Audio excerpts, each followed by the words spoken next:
folds her tiny body close, tucking her legs under her and crossing her arms over her chest. She's probably twice my age, but she's supple and lithe, her dark skin gleaming in the low light of the cell block. Everyone's quiet, waiting. There's a hiss of air, and then the door opens.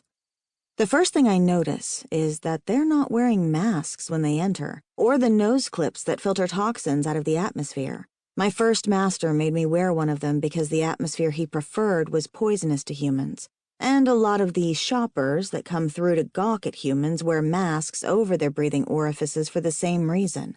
They also usually don't buy, which means that these particular shoppers might be more than just browsing. That worries me. I watch them from under the curtain of my filthy hair. Gail's right. They're extremely tall, and it doesn't just seem that way because Gail's so tiny. They're taller than humans by at least a foot, and the horns make them seem even more imposing. Their bodies are big and muscular, their skin a denim shade of blue. They're strong. I'm starting to get scared. I hunch my shoulders a little more, doing my best to seem helpless. I'm a pro at being avoided. Heck, I've managed to be here for almost a year, so I'm hoping one of the other girls looks a bit more appealing than me. It's awful to think that way, but I don't have a choice. There are two men eyeing the rows of cages, walking behind the slave master. The slave master is all smooth, rolling words in his native tongue, gesturing at the lineup of the human cages. He must smell a sale because he's especially oily today, all big hand motions and butt-kissing that's obvious even without knowing his language. The big blue men don't look especially thrilled at the sight of us. One of them seems to be older than the other, face lined and dark hair shot with gray like Gail's. He peers in on my cage and then flinches backward at the sight of me saying something, probably worried about how unhealthy I look. The slave master murmurs something apologetic, and I can guess what he's saying. Turning "she's mean" into "she's got a lot of fire" or "she needs taming" or something along those lines. These guys can spin anything. I can ask Gail later what they said if she's still here. If I'm still here. The younger one says something to the other and they seem to argue.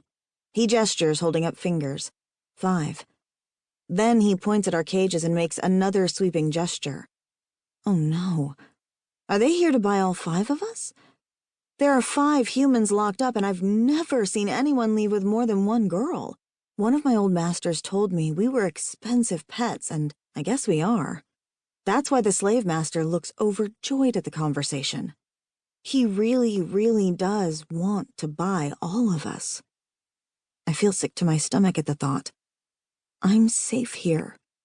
I'm not safe if I leave with these 2 blue aliens. These men look brutal, strong enough to snap Gail in half, or me, or even the big strapping blonde to the other side of my cage. If they're mean, it's going to be really bad for us.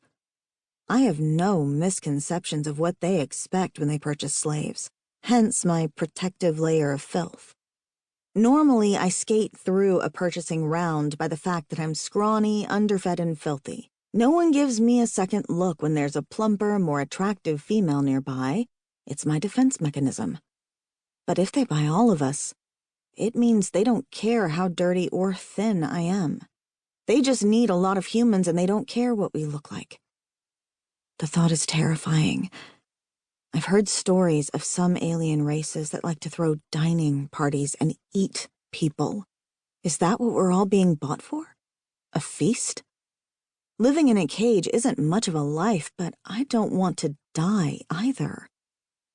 It sounds like they want to take all of us with them, Gail whispers from her spot in her cage. They're just haggling over the price. They want to pay less for you, Ellie. Says you're not healthy. I feel a tiny surge of hope at that. If I look too sick, maybe they can leave me behind. The men continue to argue, and the older one keeps glancing over into my cell.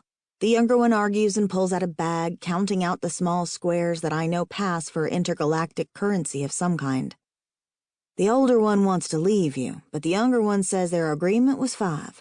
I don't know why they need 5. They just keep saying that over and over again. Gail frowns to herself. Says they promised something called a beg. Do you know what alien race that is? She looks over at me, her eyes dark, worry on her face.